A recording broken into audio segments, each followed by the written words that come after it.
guys, gugupitan natin si Lolo Kano. Saan na yung mga sukat dito? Hanap na sa play kung manipis yung dito. Gugupitan natin si Lolo Kano. Oh, hindi ka. Okay. Okay. Matalim. So, para hindi siya lagyan natin ito. Yan. Asan na ipit ka? Ipit. Dito. Yan, nandun nata sa Yan. Okay.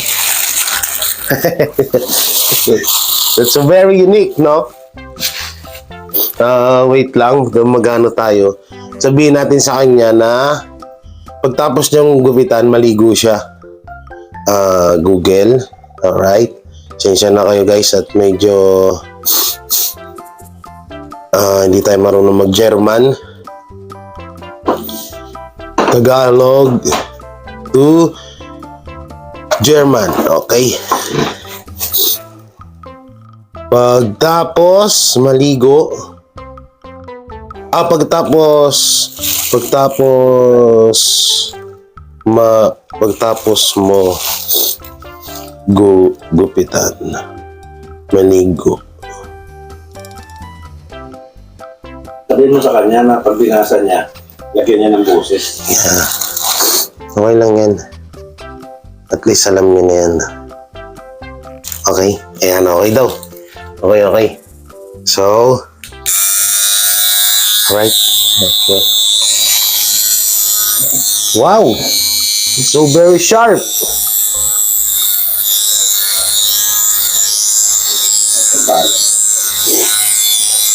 Ang talim.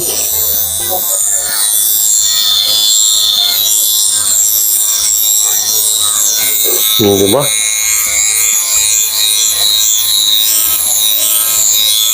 Sobrang payat na ni si Mister. Lakas siguro dati. Taba nito dati. Hindi man katulad ng kasama. Wala. Yung slim na bato-bato. Yan.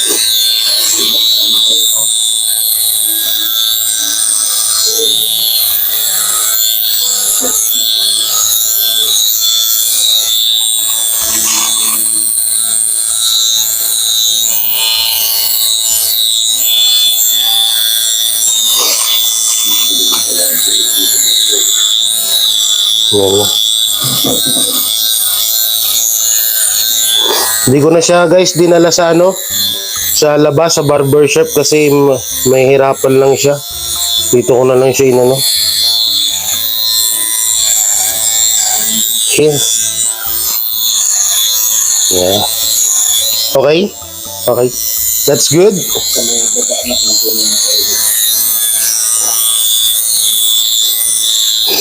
Your bulbul is so many, ha? Oo.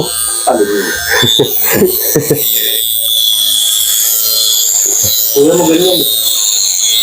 Sabi nga pa ikaw di balbaro, basta ko balbaro. Sabi ko dyan sa inyo. Parang Bombay, nakawag ganun dito. Ako ba? Pag ganun. Okay. Kaya pag binababot mo, kala mo, dito mga ambot. Okay? Okay. Grabe guys. Ang tigas ng niya. Hindi na nangangagat yan, ha? Hindi siguro. Hindi naman siya lumaray.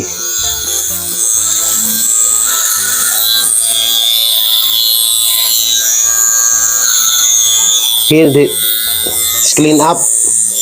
Ito lang. Mas maganda kung nagkakalinawan. Para, para walang sisihan, no?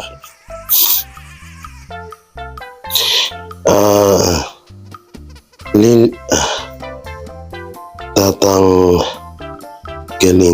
ba lahat?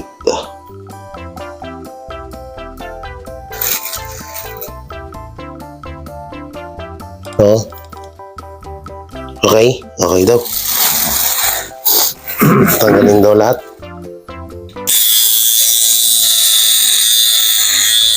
Oh. Ilalam ng kamay mo na meron pa.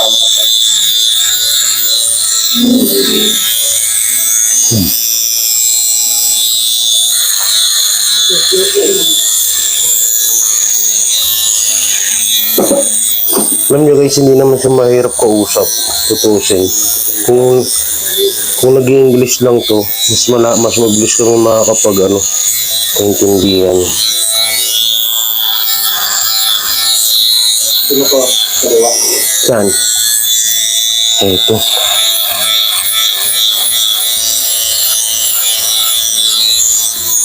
Kaso, clean up. Clean.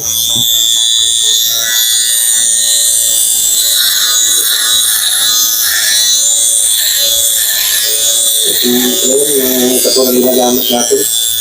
Hindi rin ko na lang isa lang. Okay? Isa lang. Oh.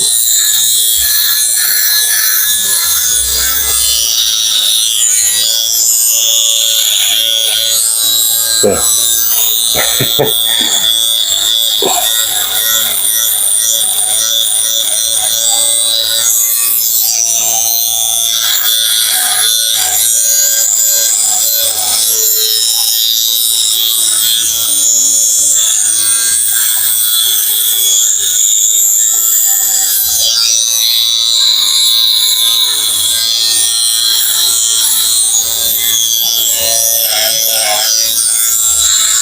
Kami din mag-spam. Kapaligo natin ng pagkasabi ng Okay. So, pawisan tayo. Then, hey. So, pati daw yung wait lang, check ko nga yung video natin. So, yan, okay. Naka-play siya.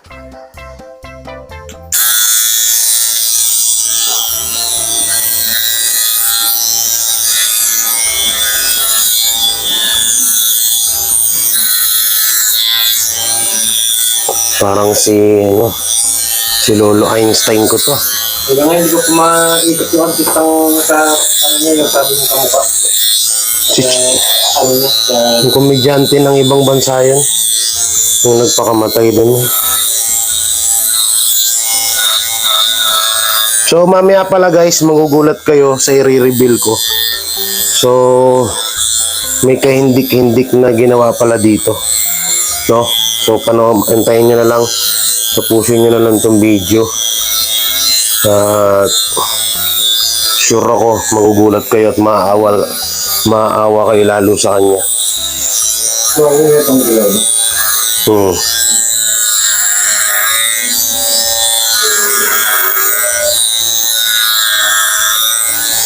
Maaawa kayo dito. Magugulat kayo. Niloko pala to guys. So, papakita ko mamaya kasi si Mami Rena, yung kanyang anak ay may asawang German. So, may kaalaman din yun kahit paano sa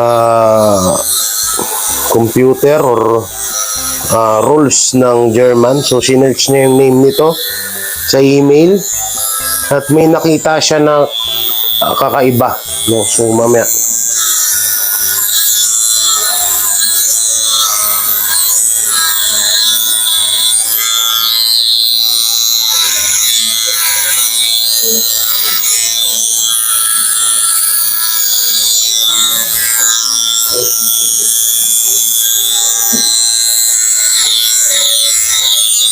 Sawisan na kami guys.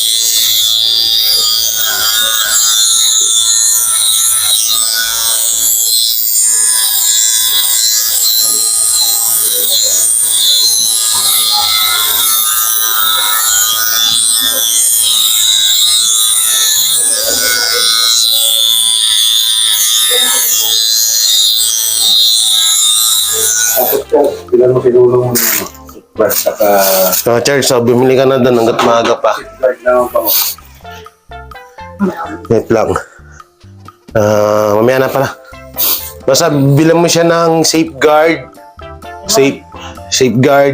shampoo, toothbrush. Marami namang Colgate yan. Kabila mo na rin ako ng ano, yung malit na lagayan yung pang sariling. Meron naman isa pa dyan. Yun, paprasin na lang. Oo, linisan mo na kaya pa. Para gamitin natin sa kanya. Pero, brush ko na. Ay, ito.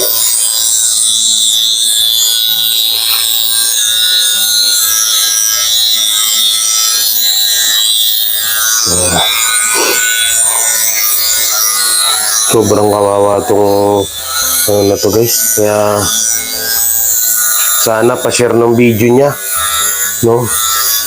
Para mapauwi na natin siya.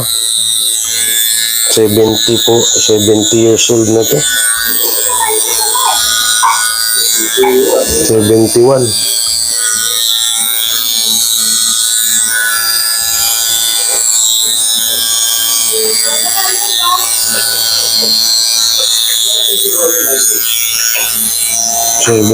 Years old.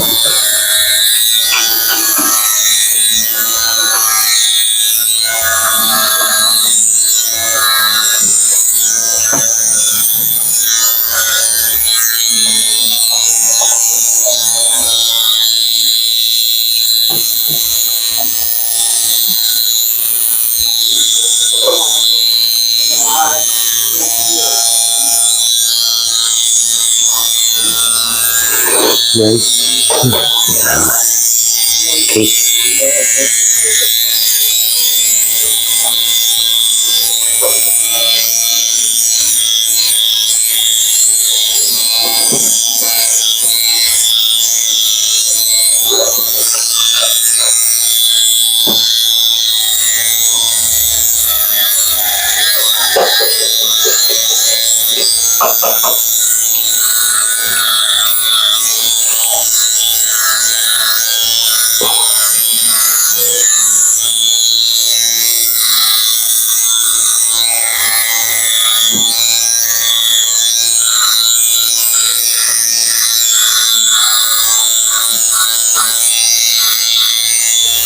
Ay, wala ka na yung ginasa mo.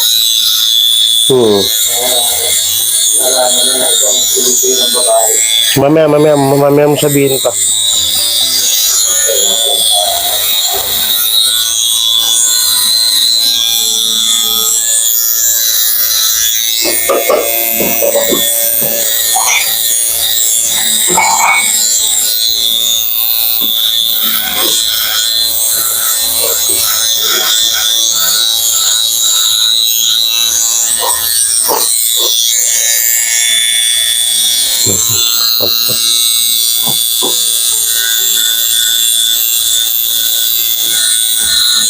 Nababa na sa kapagkat.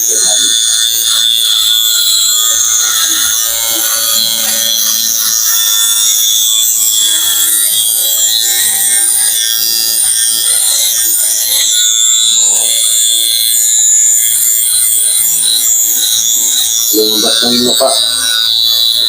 Pinakamukha ng German.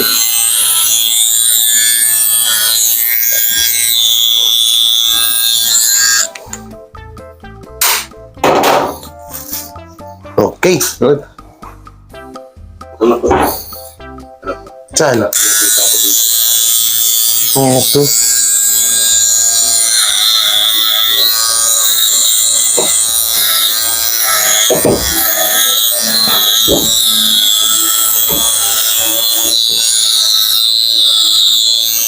Pagka hindi kaya komportable, tulak mo ulit sa cellphone.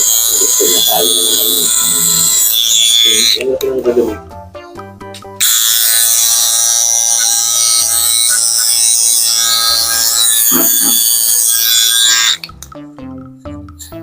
Ano na? You're handsome na.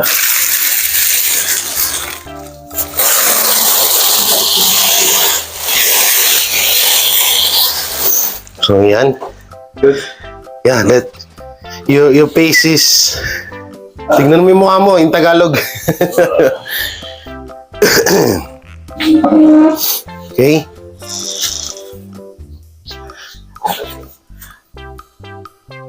Good. Good. your shower. Na. Okay. Bilang ko sa pili ng kakasabot. Oo. Tapon mo to. Ipagpag mo pala doon. Gagami. Ay, lapon mo na. Good. Okay guys, so... Ay, may mahaba pa talaga dito na. Saan? Hindi na yan pa, maano na yan. I-ganon mo. Your shave after shower? Okay. Ano? Hindi siya masyadong mag-English. Hindi siya masyadong matatas mag-English. Okay.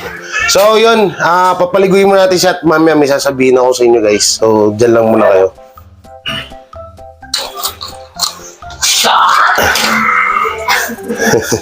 Yan o.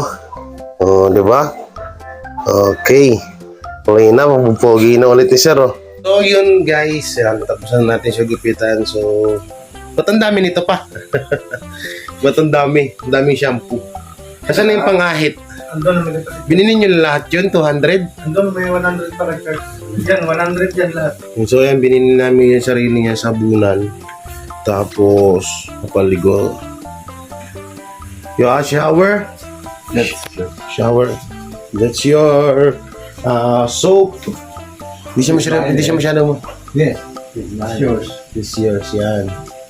This your soap, toothbrush, and shampoo. Okay? Wait ka mo, yung toothpaste. May Colgate naman na ata dyan eh. Wala na. Wala na ba? Ayun. So, mamaya abangan nyo yung yung mata ko na puwing.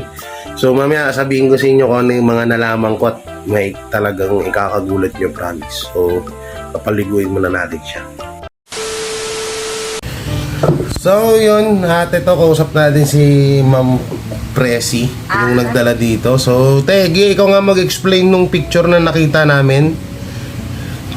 Yung sa picture na yun, dati yung friend niya na nilapitan po dun sa sa Germany. Pero hindi rin naman yan in-honored ng bangko kasi tumawag kami through landline sa Postbank. Kasi siyempre kinaklarify ko kasi nga siyempre sa matanda yan hindi pwedeng maligaw yung pension niya. So ang sabi ng Postbank, walang pwedeng authorized na makialam or pwede mag-claim as long as wala naman siyang special power of attorney na binibigyan. So hindi rin siya, ang pera niya intact pa rin po sa Postbank.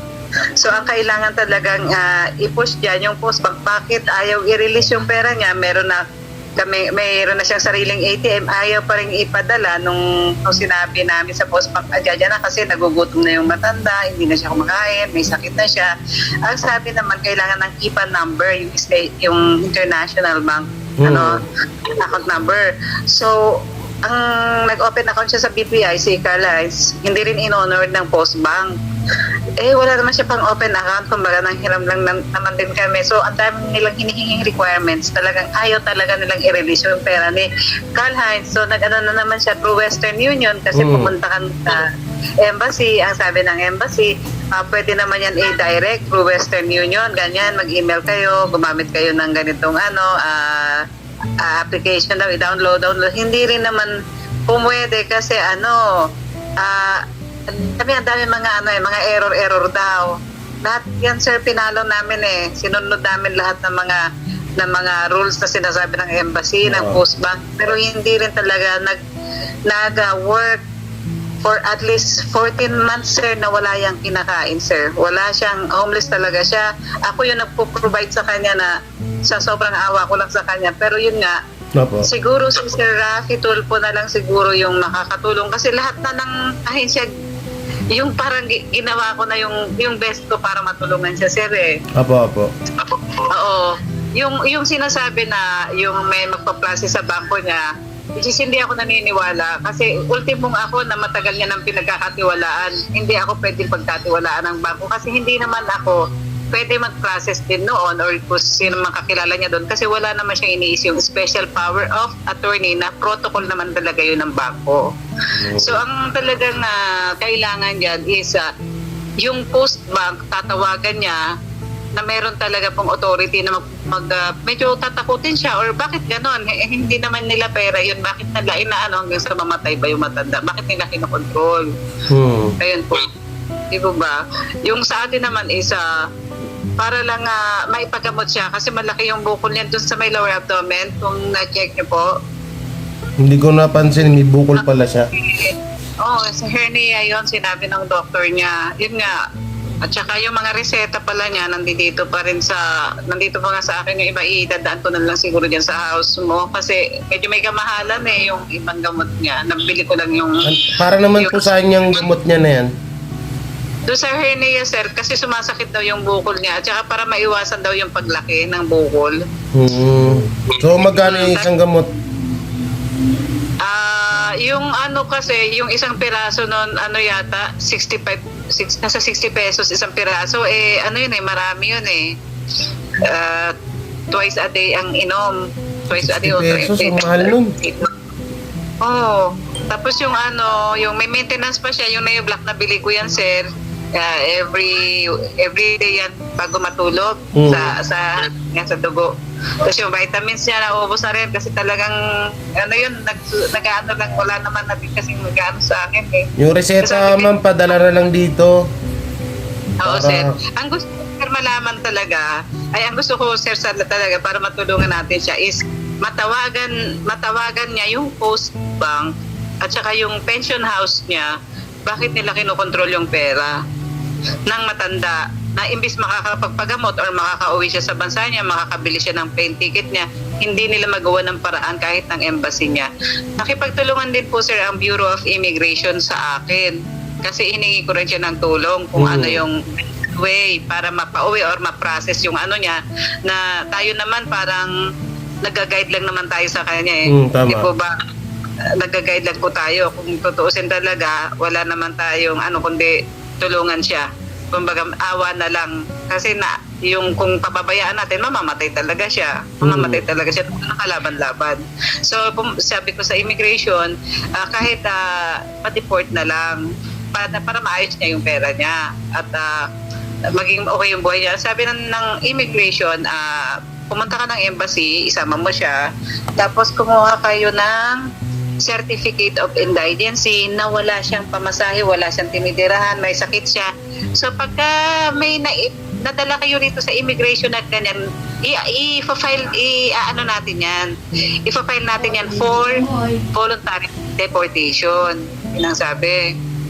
Ngayon, sir, nung pumunta kami ng embassy, ayaw naman nilang mag-issue ng certificate of indigency. May pinakausap lang na mama na binigay lang yung email address kasi daw tutulungan siya. Hanggang sa, nung nag-email naman si Carl Hay, sabi, spam daw, ganyan. Sabi ko, ano ba yun? Sabi ko, ang hirap, sir, Kasi ang hirap din naman yung magtataksi ka na wala ka naman din pagkukunan, di po ba? Na ang mahal tama. kasi, Manila, Immigration Manila and Taguig, siguro tumatakbo yan ng 500 din sa taxi. Bad yun.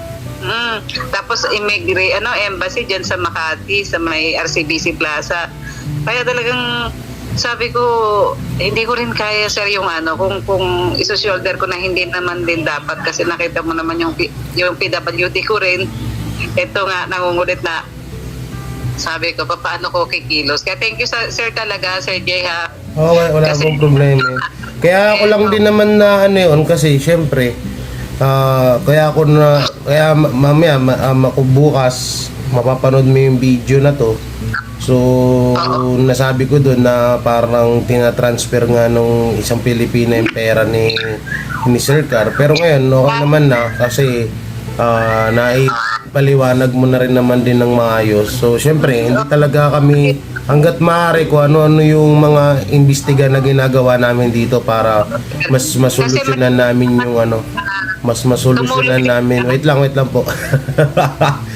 Para pa mas masolusyonan namin yung mas masolusyonan namin yung problema ni Sir Carl para mas madali kaming makakilos. Kasi pag hindi namin binusisi lahat, hindi namin ito magagawan ng paraan. Kaya kailangan talaga namin itong busisiin at itatanong. So ngayon, ang sagot ng sponsor ko na nasa German ngayon, so bakit nga daw may ganyan na picture or ganito ganyan. So hindi ko alam, wala rin kasi akong alam sa ganyan Ang pinakaalam ko lang is makalapit kay Sir Rapi Tulfo. Yes, sir. Maliliwanagan po natin yan. kung makakausap natin ng para kung ang mas maganda po niyan para klaro din po no, itong si Carl Heinz, kung mayroon naman sigurong landline na patawagin doon sa bangko niya at doon sa pension house. Kasi yun lang naman din ang sinasabi ng pension house and ng bangko, at saka yun yung protocol naman talaga. Walang pwedeng mag-process niyan kahit sino po. So nag-try siya doon sa isang kaibigan niya sa German, nandito yata sa Pilipino ngayon hindi rin po siya in-honored ng bangko. Hindi siya in-honored kasi wala siyang SPA. At the same time, sabing ganyan, magpapakita ka ng ganyan, yun daw ang sagot sa kanya ng bangko. Magpapakita ka ng ganyan mga picture, malay ba namin kung saan mo lang kinuha yan? At yung video namin, yung na yan, malay ba namin? Sa dami daw ng sa mundo, ng mga picture, hindi raw abisado ng bangko yung mukha ng bawat kliyente nila. Sagot sa kanya. So parang napahiya lang din yung babae, yung nilapitan ni Carl Heinz na mag-process doon sa Germany. Kasi wala naman talagang SPA, sir. Hindi naman talaga i-honored yan. Sige ate, yun. Yun lang po, maraming salamat.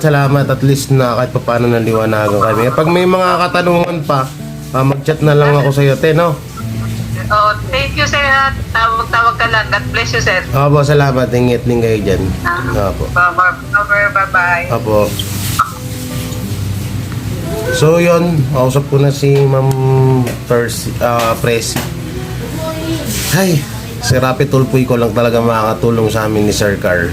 So yun, ako po hindi ako na-stress kasi kung dito naman wala siyang problema ho dito. Wala siyang problema dito sa bahay, pagkain, tulugan, tubig, hangin, electric pan, lahat. Ang problema ko lang yung kung paano siya mapauwi at yun nga yung maintenance ng gamot niya. So plano ko nga bilan siya ng folding bed para mas maano yung pagtulog niya, no? So hindi ko pa alam kung anong mga pwede natin gawin. So sana may mga blessing pang dumating para tuloy-tuloy yung tulong natin sa kanya. Kasi sa edad niya na yan, sa edad niya niyang yan ay talagang po yan, matatawag na kailangan niya ng aruga talaga, no. So yun, talagang sana may mga mas tumulong pa kay Sir Carl para mas mapadali yung proseso na natin pagtulong sa akin. So yun, at ayun, sana kung ano man yung mga sinabi niya, hindi ko alam yun. Ganon din doon sa sponsor ko, hindi ko masyado alam. Tugma lang natin. Kayo na ho, yung mga mas may mga nakakaalam tungkol sa ganyan. So, kayo na ang bahalang humusga kung tama ba or mali yung sinasabi. No? So, yun. Hanggang dito na itong video and maraming salamat at God bless you lahat. Bye-bye. Hello. Hello, Carl. Hello. Hi. Diba? Linis niya na, poging-pogi na. Di ba? Yan, salamat po sa pagmamahal kay Lolo. Pangalan natin siya si Lolo Kano. You look so young, You look so young. You're so very handsome. And me so very handsome, Yeah.